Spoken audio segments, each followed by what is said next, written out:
সবাই বাবা মিলে দাদা দাদু থেকে শুরু করে আমি সহ প্রত্যেকে আমরা একসাথে সেটা সেলিব্রেট করেছি।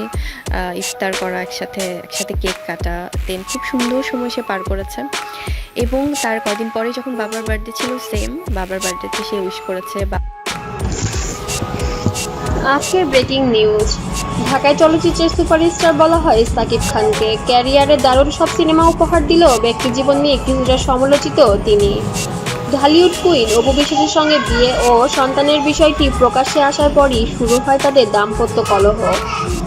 অপুর সঙ্গে দাম্পত্য কলহ ও বিচ্ছেদের পর কাজ নিয়ে ব্যস্ত দেখা গেছে সাকিব খানকে, কিন্তু পরবর্তীতে জানা যায় চিত্রনায়িকা শবনম বুবলিকে বিয়ে করেছেন এই নায়ক।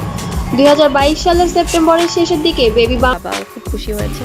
তো আমি আসলে চাই সবসময় যে শেহজাদ যেন প্রপারলি তার আছে না যে বাবার স্নেহ, দাদা দাদু সেটা, এবং ফুপা ফুপি থেকে শুরু করে নানা নানু, মানে প্রত্যেকে এই পারিবারিক একটা ছবি প্রকাশ করেন বুবলি। এর একদিন পর সাকিব বুবলি একসঙ্গে ফেসবুকে ছেলে শেহজাদ খান বীরের ছবি প্রকাশ্যে আনেন।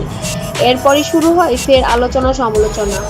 বুবলি ফেসবুকে এক পোস্টে জানান, এখন পর্যন্ত আমার জীবনে স্মরণীয় দুটি তারিখ, 20 তারিখ 7 মাস 2018 এবং 21 তারিখ 3 মাস 2020। এর মধ্যে 20 জুলাই 2018 সাল হচ্ছে সাকিব বুবলির বিয়ের তারিখ এবং 21শে মার্চ 2020 সাল হচ্ছে ছেলে শেহজাদ খান বীরের জন্মদিন।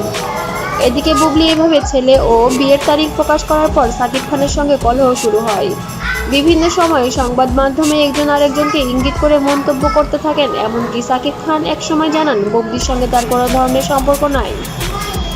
সাকিব বুবলির এমন মন্তব্য শিরোনামে উঠে আসার পর সবাই মনে করেন ডিভোর্স হয়েছে, তাদের এভাবেই চলছিল। কিন্তু এতদিন সবাই তাদের মধ্যকার ডিভোর্স ধরে নিলেও মূলত বিচ্ছেদ হয়নি, এমন চাঞ্চল্যকর দাবি জানিয়েছেন সম্প্রতি শবনম বুবলি।